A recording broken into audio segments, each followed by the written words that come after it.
I think that there's a real blurring of the lines in the use of the word violence. Is property destruction violence? To some people, it certainly is. Silence your mouth! Breaking windows and setting fires, not protest. That is terrorism. And that they will be charged accordingly. And they will find that this police department and the partnership is equally committed to stop that activity. We are learning more about last night's explosion of violence in downtown Atlanta. Last night, protesters walked up from underground Atlanta, and in their wake, buildings were damaged heavily, and at times one Atlanta police squad car was destroyed. Just hours ago, 11 Alive able to obtain the names and mugshots of those arrested last night. Atlanta police telling us that all 6 are facing 8 charges, including domestic terrorism. You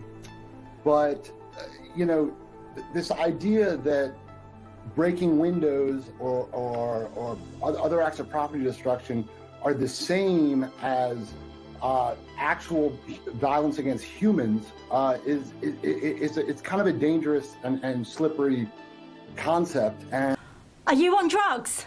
Are you fucking on drugs? Keep using these words, violent, and the only acts of violence against people that I saw were actually police tackling. How about no? Protests.